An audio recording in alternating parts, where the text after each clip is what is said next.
I will call to order the meeting of the Chautauqua County Legislature on January 28th, 2026. Would the clerk please call the roll?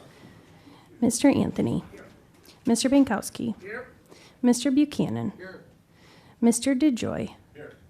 Mrs. Gustafson. Mr. Harmon. Mr. Heiser. Mr. Johnson. Mr. Larson. Miss Lewis. Mr. Merritt. Mr. Nelson. Mr. Pavlak. Mr. Penhollow.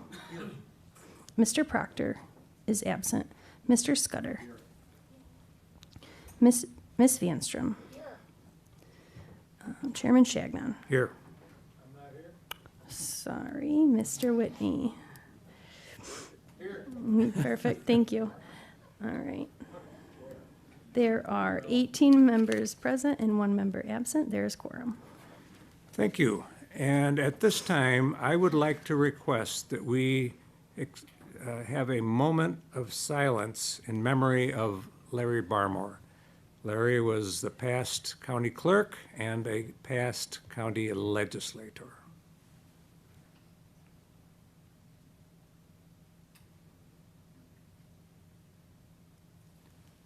Thank you. And that brings us on our agenda to the prayer by Legislator Johnson and the Pledge of Allegiance.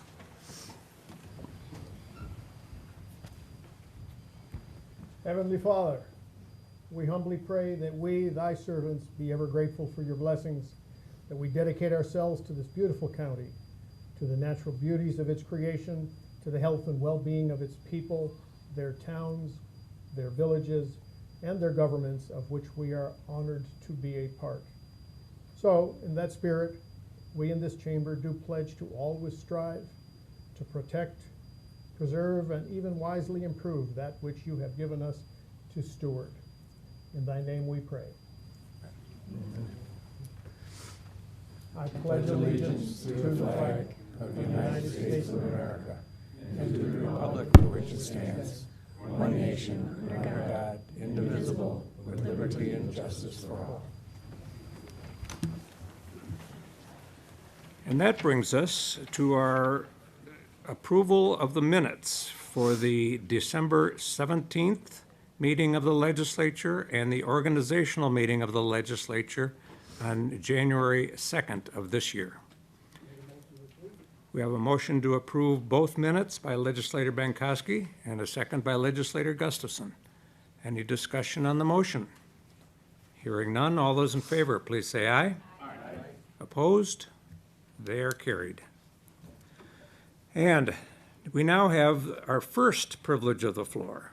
Members of the public may comment on any subject relating to any local law, resolution, or motion appearing on tonight's agenda. Individual comments are limited to 3 minutes, and comments representing a group shall be limited to 5 minutes. First, to speak to the first privilege of the floor, please introduce yourself. Thank you. My name is Edward Voss, and I'm speaking to the issue of 1726, amend the rules and regulations of the Chautauqua County Legislature. Civic duty requires speaking out for the betterment of society and our community. And I have a magnet on my refrigerator from the Norman Rockwell Museum, which shows a man standing much like me, speaking at a public hearing. The amendment being proposed is to limit free speech at a legislative meeting to only issues the legislator can deal with. My sense is that the chair in the legislative meeting has a hard time controlling speakers, and that a lot of the time is being wasted on subjects this legislative body has no jurisdiction in, thus dismissing constituent issues as being unimportant. Every one of you is being paid a stipend to be a legislator, which means you're being paid to listen to me and your constituents. We pay you to listen to our issues, not come to meetings with rules to limit our speech. But let me give you a solution. I watch Congress a lot, and in the hearings they often talk about passing unanimous consent resolutions for people, legislators that have reports and things that they want to put into the record. I would recommend that this body do the same thing for people like myself, to hand in issues that are important to us that can then be looked at, maybe not in the same evening, but 30 days later can be brought up or mailed back to the person. Maybe you fill out an application to do that, I don't know. But that's a way to not limit free speech and to get people in our cities and in our counties to be connected to you guys. Shutting us off is not the right solution. And I would vote no on that issue and come up with a better solution, the one I just mentioned. Thank you. Thank you. Next to speak to the first privilege of the floor. Hi, I'm John Jablonski. I'm here to request that you vote down resolution number 1726 to amend the rules of the legislature pertaining to the second privilege of the floor. Whereas county legislators work for the public and are paid by the public, I think it is important to retain this opportunity for us, your constituents, to address matters of our concern to the entirety of this legislature. You are our local elected leaders. Despite the fact that many concerns brought before you may not seem relevant to you, allowing your constituents to speak for a mere 3 minutes is not too much to endure as part of your jobs as legislators. This is an important opportunity for us, your constituents, to exercise our freedom of speech rights. I urge you to vote this down. Thank you. Thank you. And next to speak to the first privilege of the floor. Hello, my name's Marcia Wessling Johnson, and I represent the Chautauqua County Democratic Committee. I want to address the proposal to limit the second privilege of the floor. This resolution appears to conflict with the First Amendment right to freedom of speech. Who will decide what is considered relevant to local government? Will individuals who raise issues that those in power disagree with still be allowed to speak? We are already witnessing the erosion of democratic norms at the national level, where those who dissent are labeled as domestic terrorists. Democrats, elected officials at every level of government, have been threatened with investigations and prosecutions. There have been calls for the execution of Democratic leaders and attempts to bring charges against our own Attorney General. In this climate, it is deeply concerning for the local legislature to take steps that further divide our community by placing limits on public speech. Granting a single individual the authority to decide who may speak undermines the fundamental principles of our democracy. The United States Constitution guarantees freedom of speech and other rights it enshrines to all people. I urge you to vote no on this resolution and reject this attack on our constitutional rights. Thank you. Thank you. Anyone else to speak to the first privilege of the floor? Anyone else for the first privilege? Seeing no one, I will close the first privilege of the floor. That brings us on our agenda to our presentation from the Jefferson Project, presenting us an update by Dr. Allison Reisick. So, Dr. Reisick, if you would please come down and present the presentation.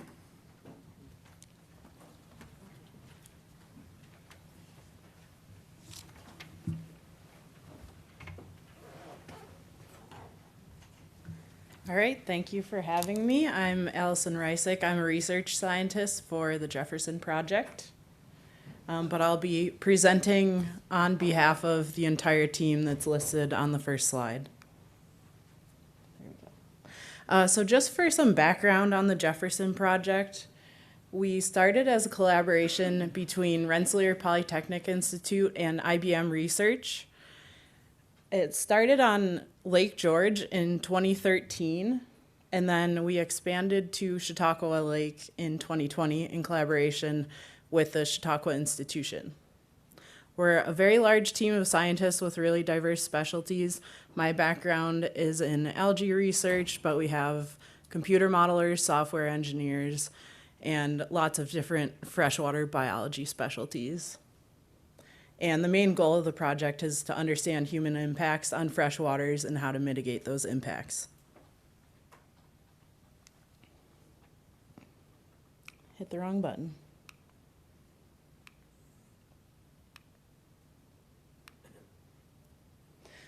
So pilot research on Chautauqua Lake started in 2020, but 2025 was a big year for us because it was the first year that we had our significant funding from New York State. That's from the DEC and the and Environmental Services. So sensor platforms up to this point have only been deployed for partial seasons, but in 2025 we sampled all the way from April until November with our sensor platforms, and we also have sensors in the lake right now under the ice that we'll collect data from in the spring. We established tributary monitoring stations in 2024 and spent a lot of 2025 improving and gathering data from those. And we're working on building two weather stations, one near the North Basin and one near the South Basin of Chautauqua Lake. And we appreciate opportunities like this to expand partnerships and collaboration because, as you all know, the lake management is very complicated on Chautauqua, and so it's good to have a lot of people in the same room to talk about these issues. So our end goal is to develop a holistic understanding of water quality in the lake, accounting for both spatial and seasonal variation. And our big emphasis is on trying to understand harmful algal blooms and how to mitigate nutrients in the lake to guide management. Some big management challenges in Chautauqua Lake that we're concerned about are listed here. First of all, eutrophic conditions. That just means we have a lot of nutrients in Chautauqua Lake. And when I say nutrients, I mostly mean nitrogen and phosphorus of various forms. And these nutrients lead to not only the algal blooms that we see, but also a lot of the weeds or macrophytes that we see as well. There's a lot of management going on for these invasive macrophytes. So other organizations are focused on harvesting and herbicide applications as management strategies. And then all of these things are very complicated because the lake is a big drinking water resource, and it's also a huge recreational resource for the area. So our goals from last year and this year are to develop a high-resolution nutrient budget. A nutrient budget is kind of like balancing a checkbook. We're looking at what's coming in and what's going out for a better understanding of what's going on in the lake. So we're looking at where nutrients are coming from, how they're getting taken out from the system. To that end, we're trying to use that to identify areas in the watershed that might be good places to manage nutrients. We've also done a lot of tributary station improvements, like I mentioned. We're doing weather station deployments.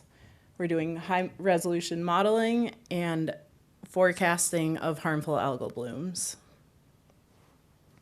And so if there's one thing that you take from this presentation, it's that a lot of these water quality issues are coming from too many nutrients, too much nitrogen and too much phosphorus. And there are rarely quick fixes here, and that's because of a whole host of issues. There are issues of land ownership because it's not just an in-lake problem, it's a whole watershed problem. There are time lags between when we take management actions and when we see results, and so we need to monitor what's going on. We don't want to overpromise, but we do want to optimize our management strategy so we're getting the best bang for our buck. There's also a sense of urgency, but it's important to be very careful about the management actions that we might take in the future. It's also very difficult to understand what the unimpacted state is because we have 5 years of data from the Jefferson Project. We have a lot more years of data from other groups, but in reality, we don't have a good understanding of what a pristine Chautauqua Lake would be like. But we're working hard to get baselines for where we're at now, and so that we can see how much we improve with different management actions. So what does work as far as lake management? Two kind of no-brainers are watershed management and controlling invasive species. Watershed management, this is things like having stream buffers and wetlands in place to reduce nutrients coming into the lake, and preventing invasive species is just so we don't have more new problems coming into the lake. And that these are both things that other organizations around the lake are working on already. All right, so at this point, where do we stand and what do we need? So some management methods are not that effective. Chautauqua Lake is a really big lake, so we need to make sure that we have something that is appropriate for the size of the lake, is not going to be super costly, and that we can scale up from a smaller size. We also need to carefully monitor things so that if something works really well or doesn't work, then we can go back and change things. Of course, resource optimization is essential. Where can we target management to be the most effective? And a lot of mitigation decisions, just in general, are based on legacy data. But we have a really unique opportunity here where we have a ton of monitoring data at this point. We have the capability to do AI and other computer modeling and do forward projections on what might be going on in the lake. And as I mentioned earlier, of course, collaboration and coordination among stakeholders, policymakers, all of the lake organizations is essential. All right, so I'll give you a quick rundown of what we did this year in the lake. Then I'll get into results, and then I'll talk about where we're going from here. Oops. We did lake surveys every 2 weeks from April through November this year. This was at 14 different sites that are shown on this map. And we collected samples everywhere from the surface to the bottom of the lake. This includes things like nutrients and algae toxins, how much light is getting through to fuel the algae. And this complements our sensor data that I'll talk about next, or I guess in 2 slides. Stream surveys, we have tributary stations that we do monitoring at 6 tributaries now. These are Mud, DeWittville, Prendergast, Bemis, Ball, and Goose Creeks. And then we have a smaller station on the Chautauqua, so that's our outlet station that just measures water flow. At these 6 stream stations, we do base flow sampling where we're getting an idea of what nutrients are there in just typical conditions when we don't have a storm. We also do storm sampling that uses this apparatus here where we can start it remotely. It samples all through the storm, and then we just go out at the end of the storm, pick up those samples, and send them to the lab. We're doing stream gauging to see how much flow comes in through each of these tributaries, and then we compare all of this data with our sensor data and use it to validate our computer models as well.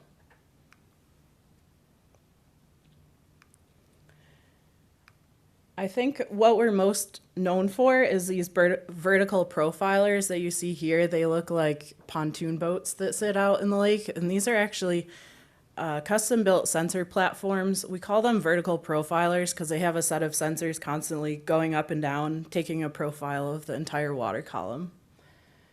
They measure things like temperature, oxygen, several other physical parameters, water currents. They have a weather station on top, and they measure surface fluorescence, which tells us how much algae is there. The tributary stations, these are also custom built. We can collect data on water quality and quantity. They have automated samplers, and we also go to the stations to take physical samples as well. We do have winter flow cell systems. Those aren't going this winter, but we do have that capacity. And they're also expandable, so if we decide we need more sensors in any of the tributaries, we can add those in. The weather stations are not in yet, but we are in talks with landowners, one organization in the North Basin, one organization in the South Basin, where we will be adding weather stations. This is to fill in data gaps when our profilers aren't out on the lake, because the profilers come in when the ice gets to the lake. So the weather stations fill in some data gaps for us. And we started streaming live data in 2025. This is the website where you can find our live data. It has data from each of the 6 tributary stations and the 2 vertical profilers while they're out. But the profilers aren't out right now. And then modeling is what brings everything together. This includes weather modeling, watershed modeling, and hydrodynamics, or just in-lake dynamics. And so this helps us build a more complete picture of what's going on in the lake, and we can forecast change over time. The weather model is called Deep Thunder. This was developed by IBM. It gives us weather data on a 1 kilometer grid, so that gives us really nice data to feed in to our other models. We are working on a watershed model called a SWAP model that takes land elevation, soil data, and land use data to estimate how much nutrients are coming in from each part of the watershed. And then we have a hydrodynamics model, and this tells us about things like water currents and water temperature, and how much water is exchanged between the north and south basins. Okay, so jumping into our active research and preliminary results. I shouldn't have put so many animations in here. They're so slow. Okay, so the nutrient budget, like I said, is kind of like balancing your checkbook. We're trying to figure out where the nitrogen and phosphorus are coming from and where they're going to understand how much is in the lake that is available to fuel these algae blooms and weeds. So right now we're focusing on phosphorus, but we could do the same process with nitrogen as well. As part of this, there are many components that we have to figure out. So as I go through the presentation, anytime I'm going through nutrient stuff, it's to put into the nutrient budget. We're working on water balance. One of the things we don't have much information on in Chautauqua is groundwater. So we're working with a colleague at Duquesne University, David Kaler, who's doing some work on groundwater right now. We're working on understanding external nutrients, so that's stuff coming in from the watershed and through the tributaries, as well as internal nutrients. That just means nutrients recycled within the lake. Something new for us this year is that we started trying to understand how macrophytes are affecting the nutrient budget. I don't have the results on this yet because we preserve the samples so that we can run them over the winter while we're not doing field work, and they're not quite done yet. But this will tell us how much nitrogen and phosphorus are removed when harvesting occurs of the macrophytes. We are also working on some modeling of how removing macrophytes affects sediment resuspension, because if you have sediment coming up from the bottom, and Chautauqua Lake is just a really muddy place, sediment comes up really easily. If the plants aren't there, there's more sediment resuspension, potentially more nutrient loading. So we want to see how these two things balance each other out.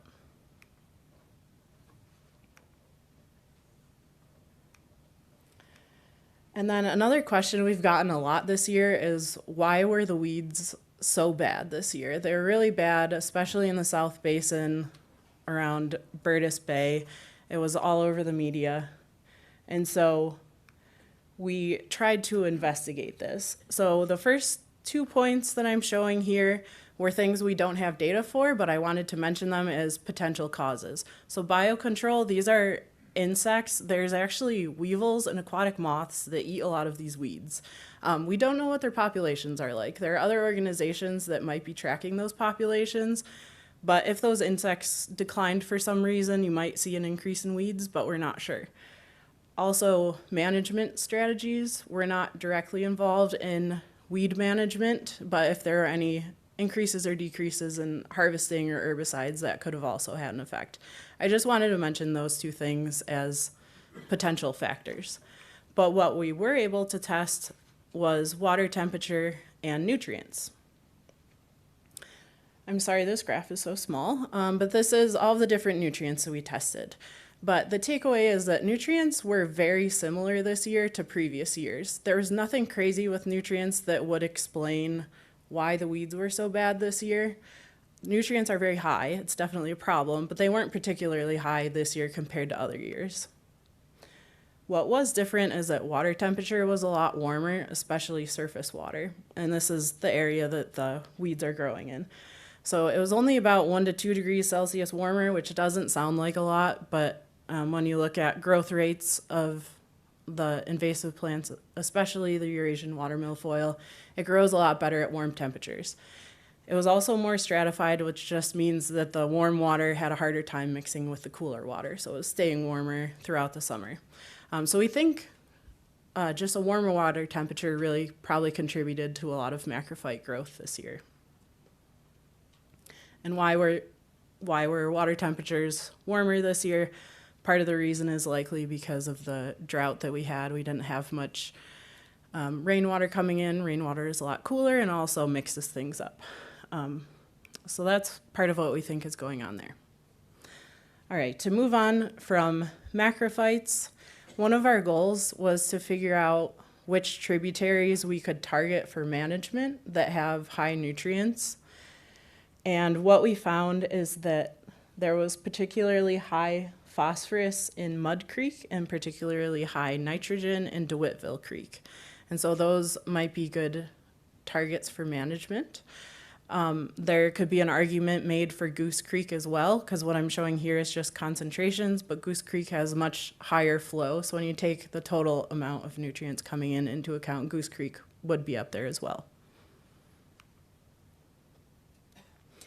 Something we explored this year was whether harmful algal blooms in the North Basin are actually starting there or if they're being pushed up from the South Basin. The South Basin tends to have a lot more blooms. What we found is that sometimes these blooms do originate in the South Basin. A lot of times they don't, and we see blooms that just kind of hang out in the South Basin, but there are certain instances where we see a bloom in the South Basin and then there's a one-day lag and then there's a bloom on the south end of the North Basin. So that combined with our hydrodynamics modeling shows that some of these blooms can be pushed north under certain conditions.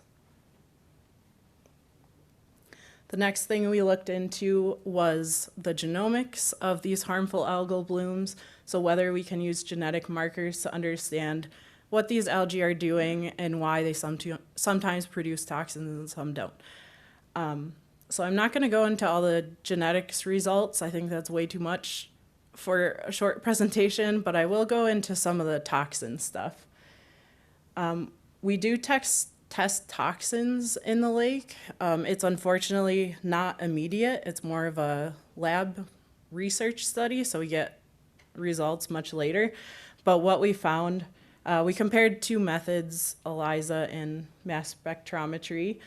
They both worked reasonably well, and we found microcystins in several of the samples.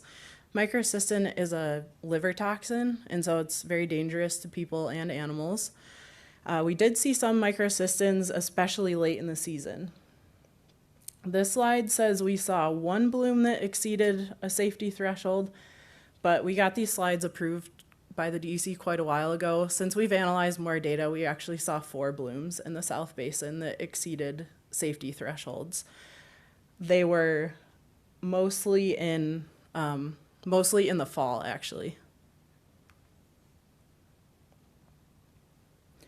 And then along the same lines of these harmful algal blooms, one of my colleagues has been looking at whether we can predict them a little bit better, because in Chautauqua Lake we see this phenomenon that we call the green water phase, where once we get one big bloom in the North Basin, it just kind of stays green all summer. That's probably something you've noticed if you live around the lake. But it's really hard to predict that first bloom. But what my colleague Vince has noticed is that you can't predict it just looking at the algae, but if you look at the variability in the algae data, you see this huge spike in variability right before the big bloom. So that can help us just predict when we might see that big changeover to bloom conditions. And then getting into some more nutrients. So I'll be talking about internal phosphorus loading. This is phosphorus that's recycled within the lake that was previously not available to plants, but now it is. And the way that that happens is that when there's low oxygen in the water, we get a chemical reaction that lets phosphorus unbind to whatever it was bound to in the sediment. So we get low oxygen, we get this release of phosphorus. And we know that's happening in the North Basin. There's low oxygen in the deeper parts of the North Basin a lot. But what we're also seeing now with the help of CLP's Seabird hydrocycle P sensor that they let us borrow is that we have these short periods of stratification in the South Basin where we get warm, calm weather for a few days, and we get these releases of phosphorus. And that's something we didn't expect because these events are pretty short. They're just a few days long. So that's good to know how it will contribute to phosphorus loading. The last results that I'm going to talk about is our nutrient model that's called SYNC, the Sensor Inferred Nutrient Chemistry Model. This is something some of my colleagues have worked on where we can take just sensor data. You can go out there, it's a sonde, but it's just a sensor that you drop down and pull back up in the water. We can actually use that sensor data to predict what nutrient levels are like, which is really cool. And we get data like this where we can see how much phosphorus we might expect throughout the entire water column using a very simple sensor setup. So our summary of results. 2025, the water was a little bit warmer than usual. We think this contributed to the weed growth in the lake in the South Basin. We do have data that indicate that algal blooms can move from the South Basin to the North Basin. We did observe some cyanotoxins. These were liver toxins. They were usually at low concentrations, but we did find some higher concentrations later in the season. We started doing nutrient measurements that help us zoom in on which tributaries might be best for management strategies. We were able to better predict blooms. We saw evidence of internal phosphorus loading in the South Basin.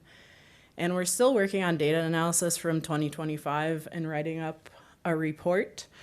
We have a draft of that report, and then it will be checked by the DEC, and then it'll be released to the public along with the data.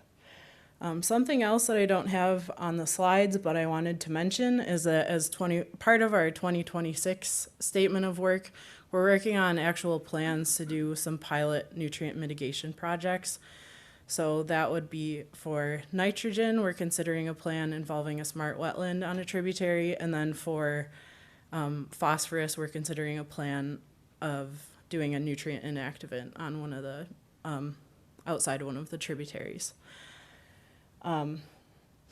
So those will need to be fully approved and vetted by the DEC, but we're already talking to them about that. Yeah, so we're trying to optimize management decisions and work with other organizations to get this all done. And big thank you to New York State Environmental Facilities Corporation and the DEC for funding for 2025 and the Chautauqua Institution for facilitating that funding. The Trib Station original funding came from the Sheldon Foundation, and thank you to all of our partners and collaborators at the different organizations and universities. I'm not sure if I can take questions now, or, okay. You? Sure, I would be happy to take questions, yes. Thank you for your presentation. It was quite amazing. Myself and Legislator Harmon, we host a radio show every month before our legislator meeting, and we talked about this morning on the show, and we both agreed that neither one of us are a biologist. And over this past year, there's been a lot of people that have come to these meetings and looking for answers, and a lot of people were fairly upset, to say the least, that they weren't happy, because they have very expensive houses and they enjoy their lake, and they can't ride their boats and they can't drive their jet skis because their props are getting all plugged up with the algae blooms and stuff. And so this is year number 5 that we just completed with this whole thing. And we both agreed today, like, in layman's terms, what do we do and how do we move forward to fix this? Yeah, so part of what I mentioned at the very end, we're proposing 2 new projects to do. That being said, I would say that a lot of the lake organizations have made big steps in changing things. There are things like, buffer programs, wetlands. A lot of municipalities have converted from septic close to the lake to sewer. A lot of the water treatment plants have been improved. I mean, there have been steps, but it's difficult to see progress. I would definitely agree with that. And I mean, yeah, we're working on it. We're trying to figure out what the best strategy is. We're trying to do some work in the tributaries. The DEC is thinking about how to best manage internal loading within the lake, and then we've got the Army Corps involved as well. So moving forward into next year, I mean, the county executive's been getting beat up nonstop about this, and we're trying to do the right thing by these people. They've got people that say, spray herbicides. Other group says don't do that. Weed harvest, don't do that. I guess we need to do something right now to at least appease them so they can at least enjoy the lake. I mean, they pay a lot of money in taxes, and it's a driver in our community for bed tax money and so on and so forth. For them not to be able to come here and enjoy that over the summer, I can't accept that. Hey, we're going to work on it for another year, and then these people are going to come here every month in the summertime, and they're not going to be happy, and they're going to be looking for answers from us, and we're going to sit here and say, I don't know, I can't tell you, and we're like Tom and I, we're not biologists, and we can't give them an answer, and they want an answer, so help us. I mean, it's a great question, but the thing is, we've taken a couple hundred years to get to this point. We can't fix it in 5 years. So all these small projects are definitely helping. In my opinion, controlling these nutrients coming in from outside the system is most important. This internal recycling is extremely hard to solve. Other people have tried to do it. You can do it in smaller lakes and ponds by doing things like aeration systems or chemical inactivants or things like that. It's just not feasible on the scale of Chautauqua Lake. So our options are, limited. I'm not sure what else to say about that. We've got proposals we're working on for 2 tributaries right now. Sure. Yeah, well, I have a question. You may have already mentioned it, but it's regarding the algae blooms specifically near DeWittville Bay from DeWittville Creek. And it's a concern because it's near Camp Anyasa, which is a bathing beach. And is there creek monitoring going on there to Yes. determine if there's pollution going in? I looked at the map and it's hard to see, but I thought I saw DeWittville. Yes, we are monitoring DeWittville. This is gonna take me forever to go all the way back. What we see in DeWittville, though, it has pretty high nitrogen. As far as other pollutants, we don't measure for chemical pollutants or anything like that. We're just measuring for nutrients, but it does have particularly high nitrogen. So that's why we want to focus nitrogen mitigation there. Okay. So if we know that there's high nitrogen, what is your recommendation for us to do this year to lower that down? So unfortunately, there are no chemical solutions for nitrogen at all. The best thing to take nitrogen out of a system is plants. And so we think the best option is, Take some algae blooms and throw them in there? well, algae sometimes fix nitrogen. That will make your problem worse. But having some sort of smart wetland system. Something I also didn't mention is that I have a picture of it and I didn't go through it. Like I said, too many animations.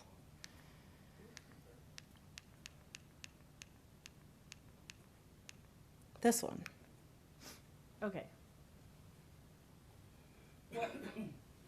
What we find with nutrient loading is that we tend to get nutrients coming in during storms. It makes sense that nutrients will come in during storms, right? Because you're flushing in a bunch of stuff from the land. But what we find is that the amount of nutrients that come in peaks right before the amount of peak flow. So that makes it a little bit harder to figure out when to shunt water to your wetland if you're doing an engineered wetland, because you want to capture that water before peak flow, not during peak flow. So that's why part of our proposal is going to be a smart sensor network, sort of smart wetland where you're shunting water during the nutrient peak, not the water flow peak. Yeah. Yes. Great questions at the 100,000-foot level. I guess I'm an amateur biologist as a farmer and at least terrestrial plant pathologist, and I guess a licensed pesticide applicator.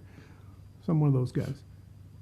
Thing I haven't heard on any of these studies technically, and pardon me for being down in the weeds, so to speak, is micronutrients. I mean, for example, there was an experiment that was carried out off South Africa some years ago that was very notorious. Somebody spread a whole bunch of iron dust and provoked a huge algal bloom. If you remember that. And it was a very, on parts per million, a tiny amount of iron with a big reaction.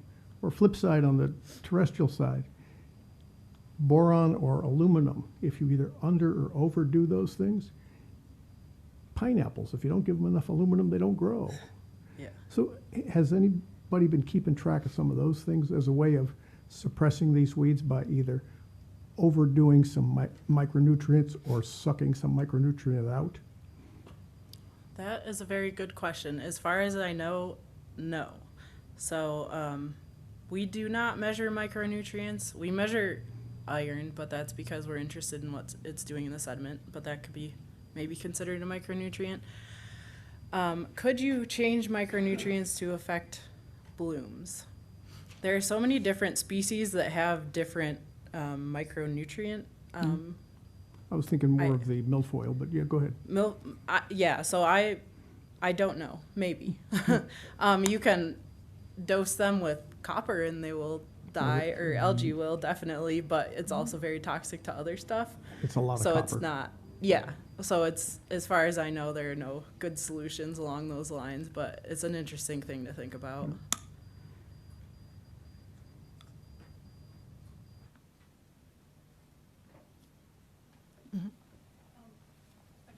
To the microphone, please.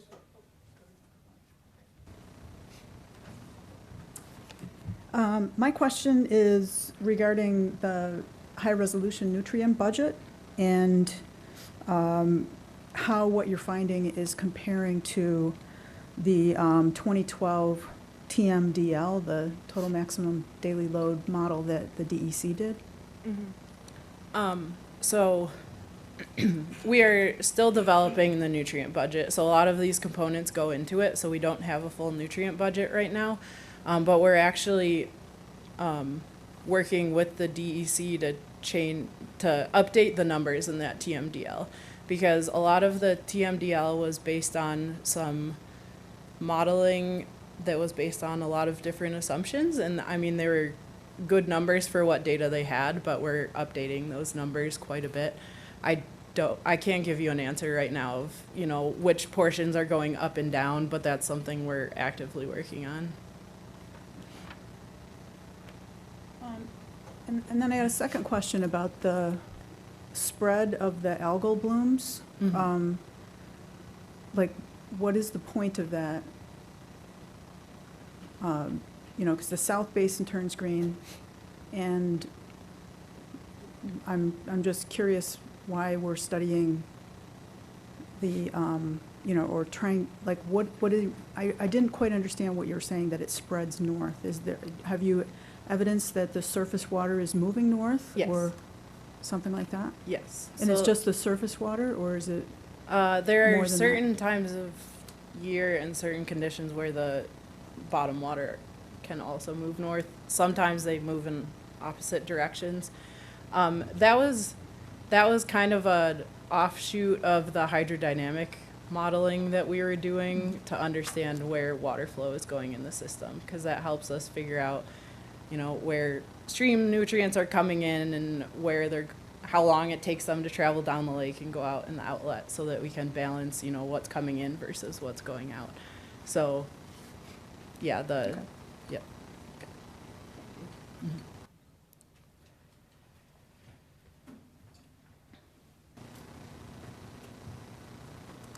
Hi, thanks for having us here. I'm John Shedd, Vice President of Campus Planning and Operations with Chautauqua Institution. I'm responsible for Chautauqua's stewardship of the Jefferson Project. Thank you for the presentation.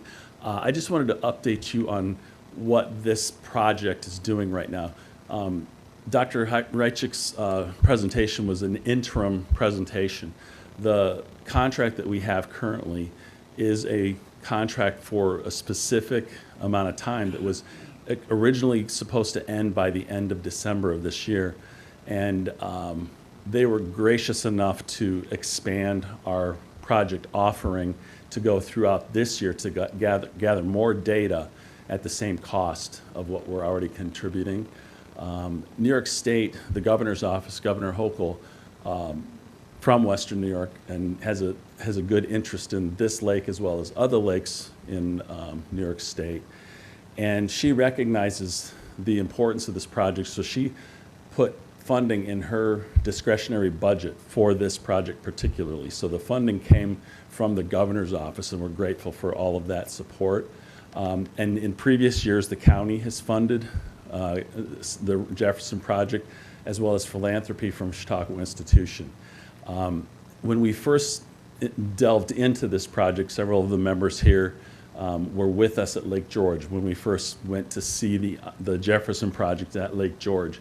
And that project specifically, that team specifically tried not to give recommendations on what to do about these problems, because there's a tendency for politics to play a part, and disagreements over methodologies for lake maintenance.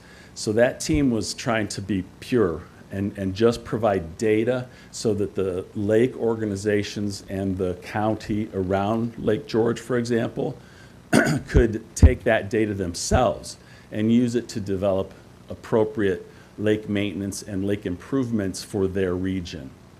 That's how it originally started here at Chautauqua Lake. We invited the Jefferson Project, as well as the county inviting the Jefferson Project, to come here and do this research so that we could gather data, disseminate the data, and let our fabulous lake organizations and county decide how to go about lake maintenance. This is the first year that we wrote into the contract to try to provide a prescription for a pilot project to see if they could identify enough from the last 5 years of information, a project that they could recommend to us to build. And as Dr. Reichik is saying, this smart wetland idea could potentially be one of these. They still have not finalized that. We're still working together on what that pilot project might be. The project itself is not yet funded in this project. It would be merely the specification of a project. So I wanted to make that clear. There is still funding available from the state that we're under contract with the state for. We have not identified the scope of work yet for the remainder of that funding. We're currently talking about that at Chautauqua Institution. We'll be talking it over with our Chautauqua Lake and Watershed Management Alliance, the county, and other lake groups that are part of that organization to talk about, you know, where we might be able to focus those funds to try to accomplish some things. It is definitely not going to happen before 2026 summer. And as Dr. Reichik said, 200 years of damage can't be undone in 5 years, and we're aware that you all understand that. We just want to emphasize that this is not a quick solution. Whatever we're working on, even if we did put these wetland construction projects around the lake, it would take decades for us to see significant changes in the lake. We're pretty certain. We're still working on those answers, but we are trying to get there. It's a generational problem, so we have to recognize that, and we have to continue the research, but the Chautauqua institution is as impatient as everyone else. We recognize how important Chautauqua Lake is to the region, but also to Chautauqua institution. So we want answers quickly, but quick for us in this environment is going to be a generation of trying to solve the lake problems. So I just wanted to try to level set what we're talking about here and understand we still have more to do in the current contract before we get to the end of the report that Dr. Reichik is talking about and get to a solution proposed pilot project, which then would have to be funded to execute and also get approval from Corps of Engineers, DEC, county, everyone. So just wanted to level set a little bit about where we are in the project. So thank you. And thank you for the support that this project gets from Chautauqua County. We have a boat that the county owns that's stationed at Chautauqua that they use all summer, and we appreciate that, as well as all the work from the Chautauqua Lake and Watershed Management Alliance, the ag groups, everybody, the county executive, Pierre, everyone here has been a part of this project, and it's all going in the right direction to help the lake, and we just need to be patient and continue forward together. So thank you.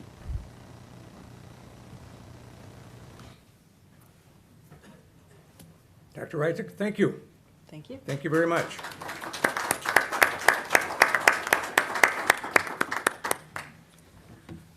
Okay, and now we have a public hearing.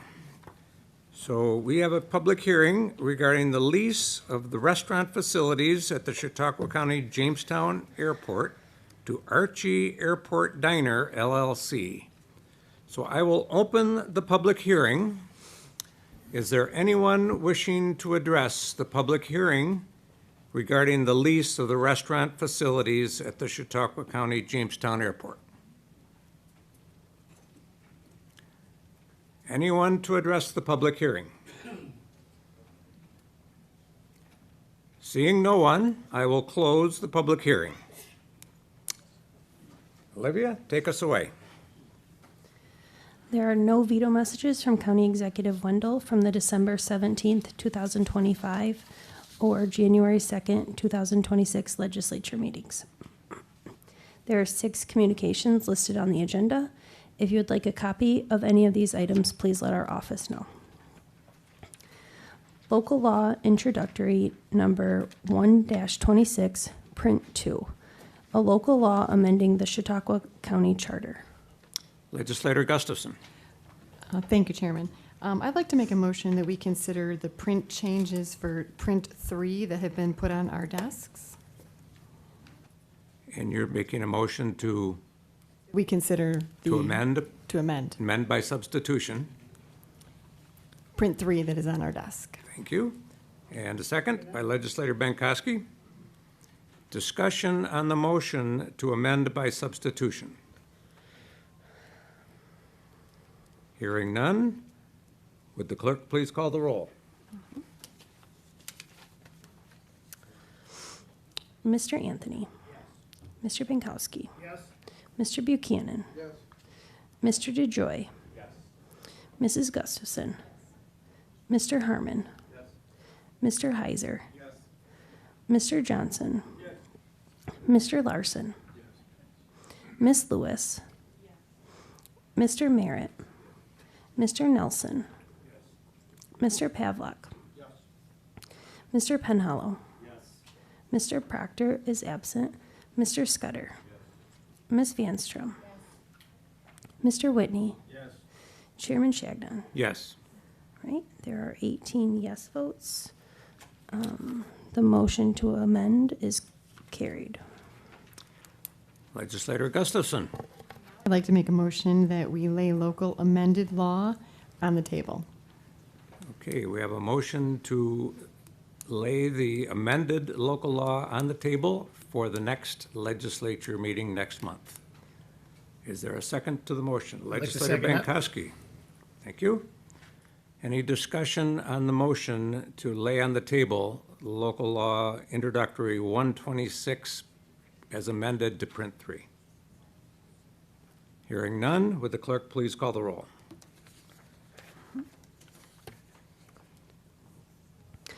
Mr. Anthony. Mr. Binkowski. Mr. Buchanan. Mr. DeJoy. Mrs. Gustafson. Mr. Herman. Mr. Heiser. Mr. Johnson. Mr. Larson. Ms. Lewis. Mr. Merritt. Mr. Nelson. Mr. Pavlak. Mr. Penhallow. Mr. Proctor is absent. Mr. Scudder. Ms. Vanstrom. Mr. Whitney. Chairman Shagnon. Yes. There are 18 yes votes and 1 member absent. The motion to table is adopted.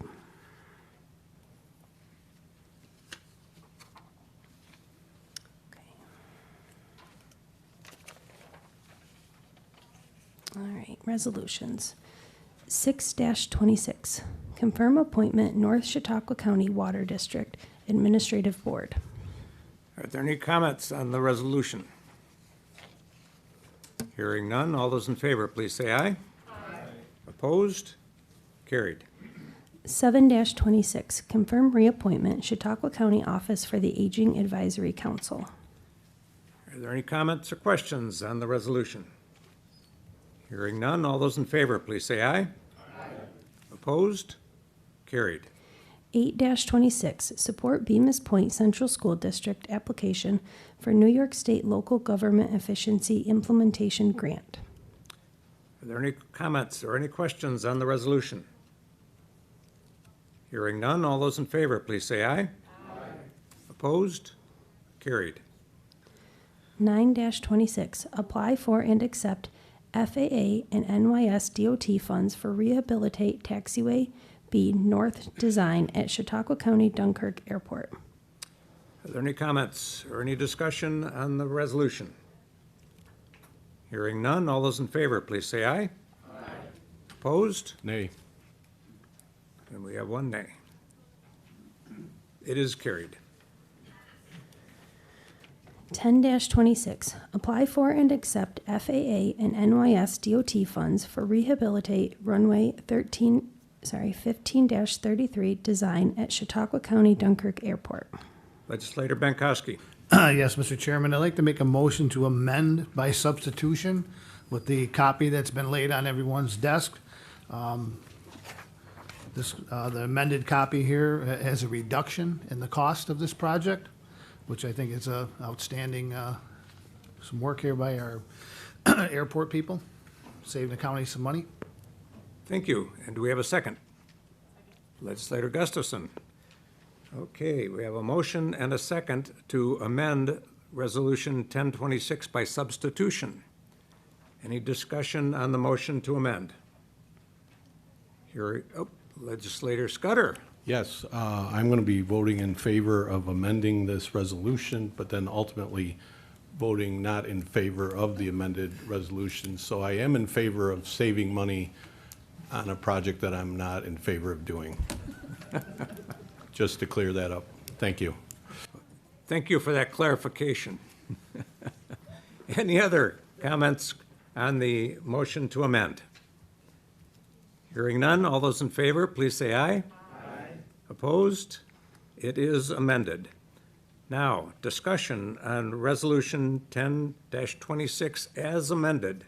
Are there any questions or comments on the amended resolution? Hearing none, all those in favor of the amended resolution, please say aye. Opposed? 1 nay. It is carried. 11-26, apply for and accept FAA and NYS DOT funds for terminal building renovation construction at Chautauqua County Jamestown Airport. Are there any comments, any discussion on the resolution? Hearing none, all those in favor, please say aye. Opposed? 1 nay. Carried. 12-26, authorize lease of restaurant facilities at Chautauqua County Jamestown Airport to Archie's Airport Diner, LLC. Are there any comments, any questions on the resolution? Hearing none, all those in favor, please say aye. Opposed? Carried. 13-26, authorize supplemental agreement number 1 with NYS DOT for PIN 5764.60. Any comments or questions on the resolution? Hearing none, all those in favor, please say aye. Aye. Opposed? Carried. 14-26, authorize execution of New York State Office of Homeland Security statewide interoperable communications targeted grant SICTG program FY 2024 and FY 2025. Are there any comments or questions on the resolution? Hearing none, all those in favor, please say aye. Aye. Opposed? Carried. 15-26, authorize intermunicipal agreement with the City of Dunkirk for installation costs of public safety camera system. Any questions or discussion on the resolution? Hearing none, all those in favor, please say aye. Aye. Opposed? Carried. 16-26, emergency medical technician student ride time. Are there any comments or questions on the resolution? Hearing none, all those in favor, please say aye. Aye. Opposed? Carried. 17-26, amend rules and regulations of the Chautauqua County Legislature. Are there any comments or questions? Legislator Nelson. Thank you, Mr. Chairman. I strongly oppose this resolution. This resolution narrows speech by limiting comments to matters the legislature itself deems within its authority. This invites content-based and viewpoint-based exclusion. How are the residents to know what is within our authority? They should not need to be a legal expert in state law or the county charter to speak to their own legislature. Terms like relevant to the powers, duties, and/or responsibilities of the county legislature are vague, subjective, and open to interpretation. This gives a presiding officer broad discretion to cut off speakers, potentially based on disagreement rather than relevance. Public comment is one of the few places residents can speak to their elected representatives. Narrowing the scope and increasing enforcement will discourage participation, especially by people who already feel unheard. We should be encouraging civic engagement, not erecting barriers to it. No evidence has been presented that the public comment has in any way disrupted our meetings or has prevented us from conducting our business. Without a problem to solve, this rule seems unnecessary and punitive. Is this resolution to make our meetings more efficient, or is it to silence speech that is critical of us or is unpopular? Public comment is not meant to be convenient or comfortable. It exists so residents can raise issues that may be unpopular, broad, or critical. This resolution clearly limits the First Amendment. It's what authoritarian governments do, and I don't want any part of it. And frankly, I think we should all vote this down unanimously. Thank you. Legislator Bankowski. Yes, Mr. Chairman. I think the original intent of this was well, maybe wasn't well thought out, but I thought the intent was, sometimes people come here and they want to talk about their electric bill. They want to talk about what's going on in Washington and something, they want us to do something regarding something that the president is doing or something that's going on in Albany, and they want to complain to us about the governor and stuff like that, which we have no control over some of these issues. And I was 100% voting yes for this. But when the first gentleman stepped up there to speak, and he made a really good point about maybe we could vet some of these people. Maybe they could submit something in writing ahead of time what maybe they want to talk about, and if it's relevant, then we can hear them. But I don't think this is the forum for somebody to come here and talk about their electric bill, or they want to talk about something that Christian Gillibrand is doing that we have no control over doing, and they just want to talk for 3 minutes about her policy or whatever. So I'd like to make a motion that we table this, send it back to committee for next month, and maybe we could brainstorm a little bit more about this and maybe come up with maybe a better way to address this. And I agree with like what Legislator Nelson has said, but then I also agree with how we've come up with the new policy. But I think maybe we can fine tune it a little bit better to, address everybody's concerns. Legislator Mankowski, if you could clarify, are you making a motion to table, which would bring it back just to this legislature, or are you making a motion to refer it to committee? I'd like to refer it back to committee. Okay, so we have a motion to refer the resolution to committee. Yes, sir. Do we have a second?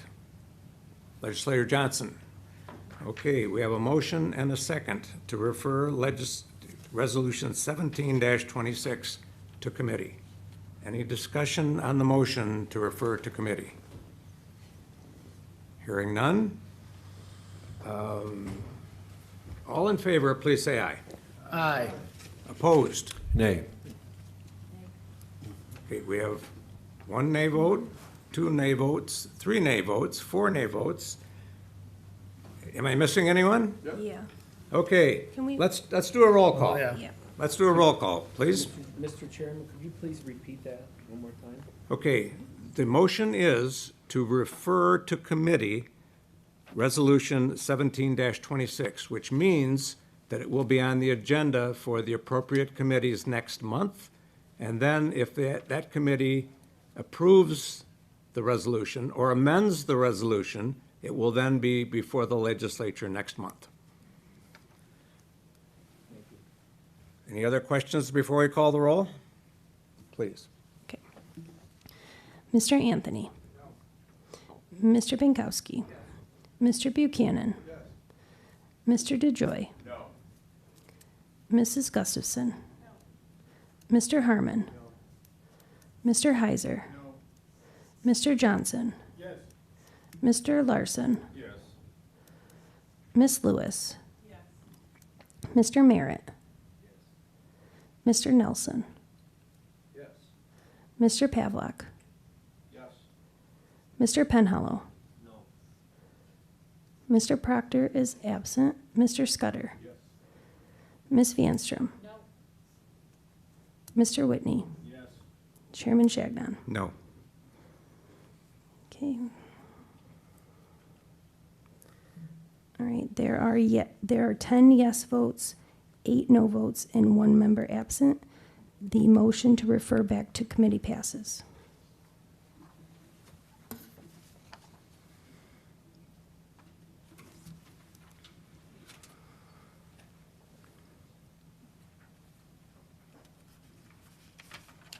Okay. 18-26, Affordability Act of 2026. Legislator Gustafson. This is not an emergency resolution, and the impact on the county taxpayers should be well thought out before any action is taken on this. I make a motion that we refer this to committee. Okay, we have a motion to refer Resolution 1826 to committee, and a second by Legislator Vanstrom. Discussion on the motion to refer to committee. Legislator Larson. What committee? Since this has not been through the committee process, the legislature staff will have to evaluate which committee it gets presented to. So I don't have an easy answer to give you at this point, Legislator Larson. Any other questions on the motion to refer? Legislator Johnson. Comment. I think it's important as a matter of principle, unless it's an emergency, that this kind of thing go through committee in the first place. Okay, thank you. Any other comments, questions on the motion to refer? Legislator Vanstrom. I agree with Mr. Johnson. Thank you. Thank you.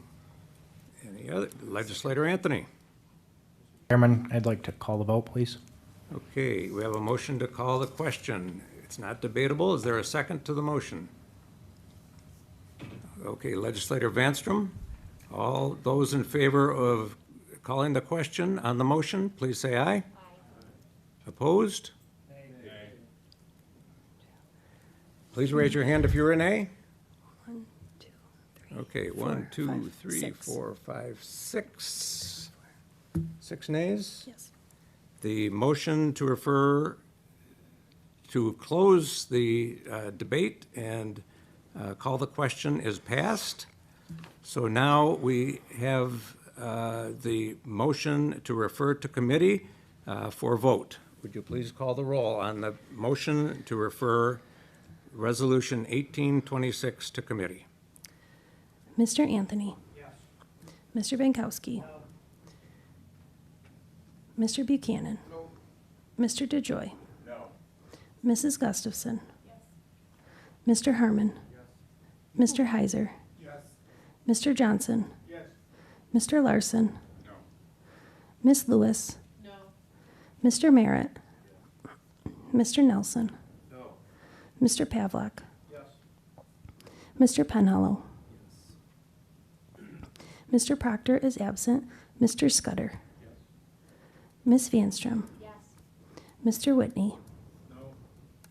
Mr. Shagnon? Yes. Chairman Shagnon, sorry. All right. I'm sorry, I made a mistake. Yeah, and one. Okay, sorry. There are 11 yes votes, 7 no votes, and 1 member absent. The motion to refer the resolution back to committee passes. Legislator Nelson. The question regarding Resolution 17, did we vote to pass that, or did we just vote to send it back to We committee? referred it back to committee. Yes, we And did. it was referred back to committee? Yes. Okay, so. Thank you. Sorry, it gets a little convoluted when you go through the process. Yeah, I got it, okay. 19-26, amend senior real property tax exemption. Legislator Gustafson. As this is not an emergency resolution and the impact on the county taxpayers should be known before we take action, I make a motion that we refer this resolution to committee.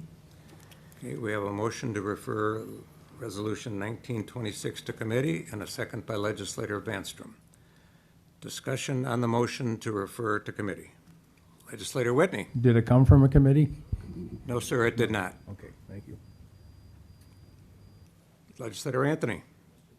As stated before, I think the proper and respectful way is to run through committee and truly have all eyes on something like this. I would like to point out that 2 years ago, we did reassess this exact resolution.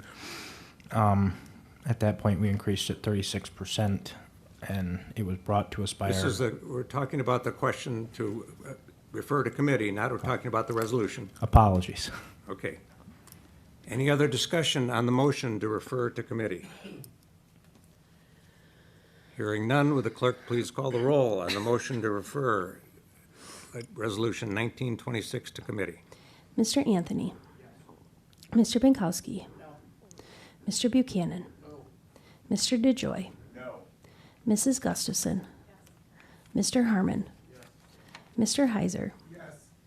Mr. Johnson? Mr. Larson? Ms. Lewis?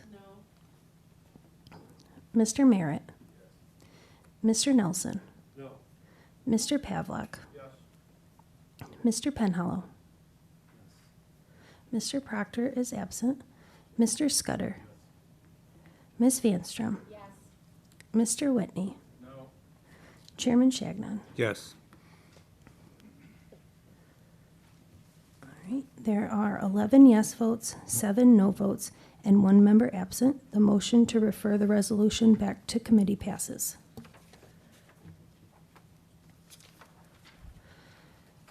(20-26), setting the salary for the senior motor vehicle representative. Are there any questions, discussion on the resolution? Legislator Bankowski. Yep, question, if I'm understanding this correctly, this person already works for the DMV, and he, she, whoever it is a line staff person now, and we're promoting this person to a supervisor position, and this is taking this person from assisting our customers making them a supervisor, and this is gonna make servicing our customers better by removing them from being a cashier, whatever you wanna call them, and having them stand back and watch the other people work. With your permission, I'd ask the county clerk to address, because he can provide the answer. Yeah, good, thanks. Yeah, so all of the DMV employees, even the supervisors, with the exception of one single person, which is a DMV administrator, is a front-facing customer service person. So whether it is a motor vehicle representative, a senior motor vehicle representative, or the supervisor, all of them are able to serve the public. So that part won't change. What you'll have is a backup to the supervisor for things like audits, overrides, and operational management of the DMV operation. So the person won't be back supervising, they'll be doing the same thing they are, they'll just have more autonomy to supervise operations of the staff. So this person would be able to say, if I'm there and I can't get something, that this person would be able to come over and override my computer and speed the process along?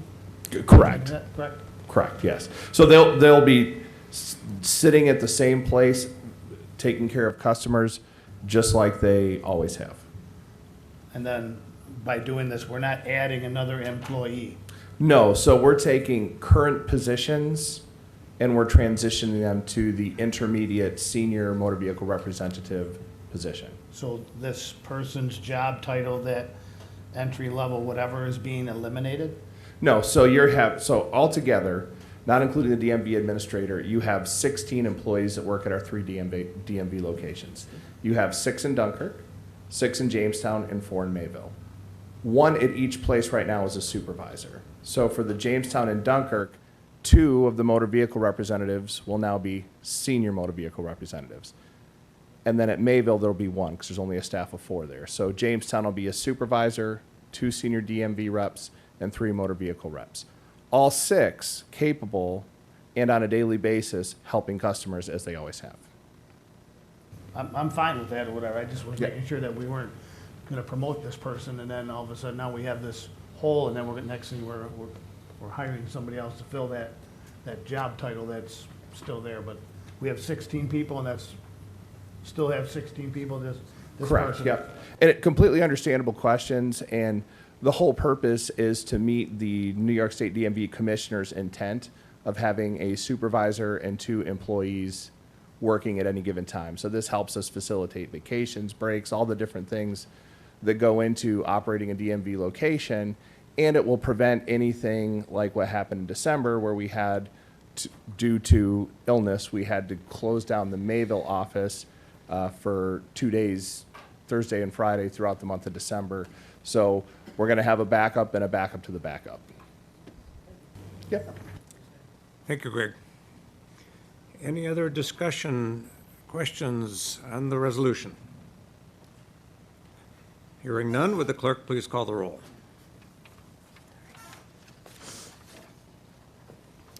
Mr. Anthony. Mr. Binkowski. Mr. Buchanan. Mr. DeJoy. Mrs. Gustafson. Mr. Harmon. Mr. Heiser. Mr. Johnson. Mr. Larson. Ms. Lewis. Mr. Merritt. Mr. Nelson. Mr. Pavlak. Mr. Penhallow. Mr. Proctor is absent. Mr. Scudder. Ms. Vanstrom. Mr. Whitney. Chairman Shagnon. Yes. Right, there are 18 yes votes and 1 member absent. The resolution is adopted. And that brings us on our agenda to announcements. Legislator Nelson. Mr. Chairman, Chautauqua County 4-H invites all community members and local businesses to attend and support the annual 4-H Green Tie Affair, their largest fundraiser for the year. It's February 22nd at the Harbor Hotel. Doors open at 3 and dinner is at 5. Thank you. Other announcements? Any other announcements? Oh, hearing none, we will move to our second privilege of the floor. Members of the public may comment on any subject. A member of the legislature may speak on any subject. Individual comments are limited to 3 minutes, and comments representing a group shall be limited to 5 minutes. I see someone is already at the microphone, so please take it, John. Thank you, Chairman Shagnon and legislators, for the opportunity to speak tonight. I urge you to personally and in your county elected capacities as Americans, regardless of your political party, to communicate with our elected leaders at the state and federal levels to work with the Trump administration to end all acts of political retribution, such as withholding social services aid, SNAP benefits, etc., which directly impacts our county potentially. And because of these impacts to states with Democratic governors and legislatures, and to end all acts of violence and oppression in violation of the Bill of Rights across our country. We all must speak up to defend our Constitution, free speech, free media, free elections without the threat of politically motivated violence. No one should fear having a domestic occupying force break down their door without a legitimate judicial warrant. No citizen or resident of the United States should fear being violently assaulted or executed as a show of force while legally gathering and protesting in the United States. I ask you to take action now before it is too late. Thank you. Thank you. Next, for the second privilege of the floor. My name is Marcia Wessling Johnson. I represent the Chautauqua County Democratic Committee. And I just want to say it's unfortunate that this body has sent a proposal back to committee, not back to committee, but to committee, without the people of the community knowing what this was about. They are trying to save senior citizens tax money when there's a $35 million trust fund that can help cover it. This body does not want to help seniors who are overwhelmed by the inflation of our present economy. And it's unfortunate that they cannot see going forward to help senior citizens who have trouble even maintaining their homes today. This is a political move so they can change it so people will not know what the actual proposal was. Thank you. Thank you. Next, to address the second privilege of the floor. Hello, my name is Mike D. I'm from Silver Creek. My concern is that New York State energy policies are absolutely absurd and that local governments have to push back. Now, there's been a lot said about medical issues, around health issues, around wind, solar, and battery storage. I'm not going to address that. I'm going to address from the engineer's perspective what's happening and the economic disaster that we're going to get if we keep pushing this. Now, if you remember, 20 years ago, there was a pseudo-documentary called An Inconvenient Truth, which proclaimed the end of the earth by 2020. And then AOC said 2030, and now I guess it's 2050. They keep rescheduling it. But either way, it says we have to go to 100% green energy to save the planet. Okay? Now, that narrative was and is still an obvious farce. I mean, you'll look at the climate data now. We know that it was a farce. But we still have New York State law, the CLCPA, that still requires net zero by 2040. If you don't know what net zero is, I sure hope you look it up. Anyway, while the rest of the world is eliminating net zero, pay attention to what's happening out there. So nothing New York State does will have any effect on climate. So my question is, why are we still wasting resources? And if we don't push back, we are the ones who are going to pay for that with our taxes, with all these subsidies, and our bills. Okay? So after 25 years and billions in subsidies, New York State still gets less than 10% of its electrical energy from wind and solar. You can look it up on the NYISO site if you like. But to meet future daily demand, which is going to increase using wind and solar, will require that we increase the amount of wind and solar generation we have by a factor of 10. Bear that in mind. We're not done yet. Okay? However, wind and solar require 100% backup. A net zero policy prohibits the use of any carbon-based fuel for backup. So what do? Well, that would mean that we would need at least 4 days of battery storage, ready battery storage, What we have now is minuscule. Anyway, ready battery storage to overcome lulls in wind and solar availability. The Germans found this out the hard way. They call that Dunkelflaute. Okay, it means dark doldrums. There's no energy. So, to fully charge backup batteries between periods of Dunkelflaute would require 4 times more generation capability than required for daily consumption.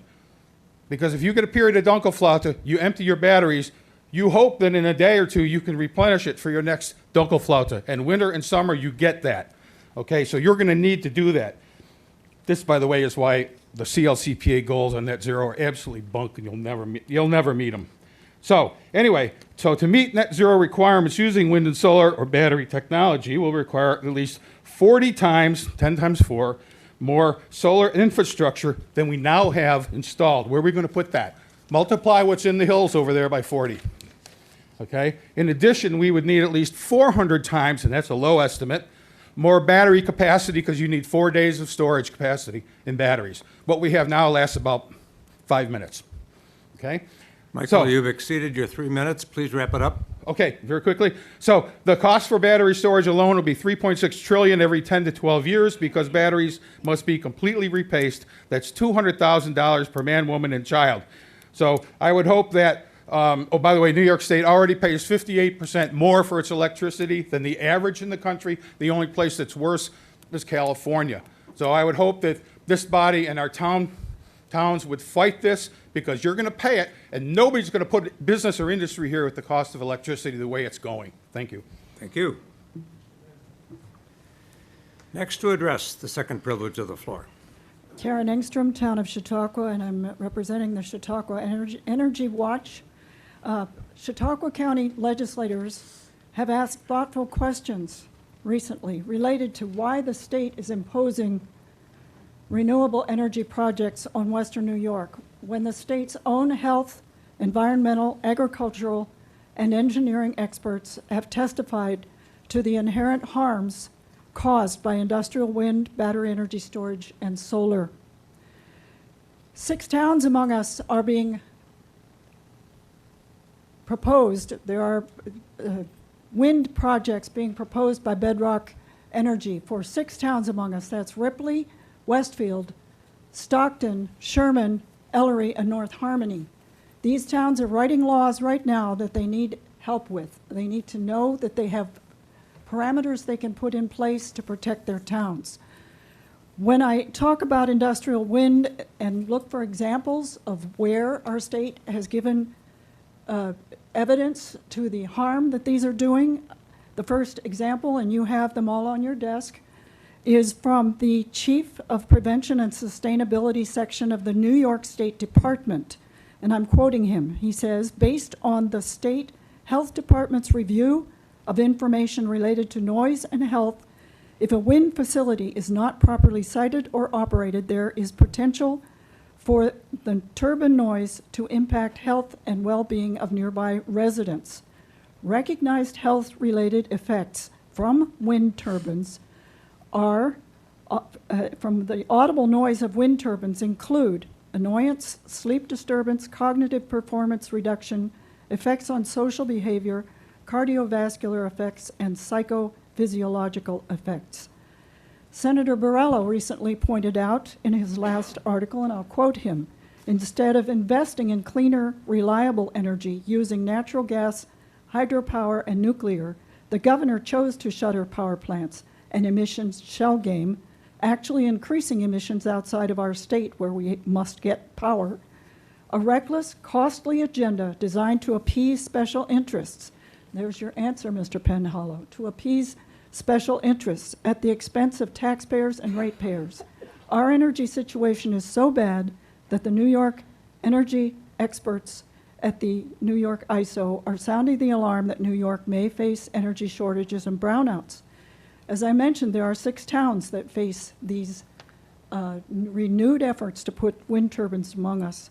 But our county health department and 6 other county health boards have recommended a 1.5-mile property line setback, a 1.5-mile setback for all wind turbines to protect the human health of the residents.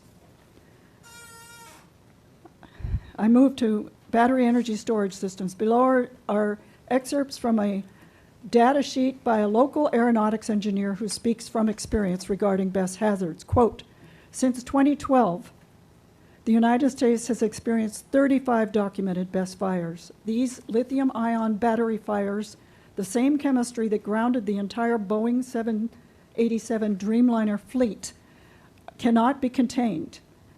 A grid-scale BESS fire cannot be contained because if it's contained, the risk of explosion will increase, not decrease. The gases that occur are listed there. You can see them. There are many.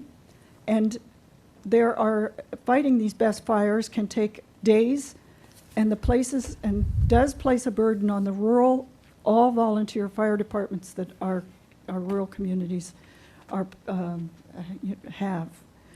These projects move forward under a structure in which liability is placed on the community, local governments, and first responders, while the financial benefits flow upward to the parent corporation, end quote. Both industrial wind and battery energy installations are a public safety hazard. Developers are proposing new industrial wind in our region, and the battery storage energy systems are being proposed in close proximity to our schools, our hospitals, and our homes. Some of the laws that the people are writing in the various towns, and the trustees have a very difficult job trying to figure out how to deal with this to protect them, can include in them very responsible environmental and safety requirements, such as 1, require that no PFAS or PFOS, forever chemicals, be included in any of the components. 2, require that all components be recycled to ensure that the valuable parts and materials are not wasted by relegating them to landfills where they become toxic waste. Karen, And you've 3, exceeded your 5 minutes. Please wrap it up. require all components be manufactured in the United States. There is no justification for BESS wind and solar here when you have viable natural gas, hydro, and nuclear power. The negatives far outweigh the claimed benefits. Thank you. Thank you. Anyone else wishing to address the second privilege of the floor?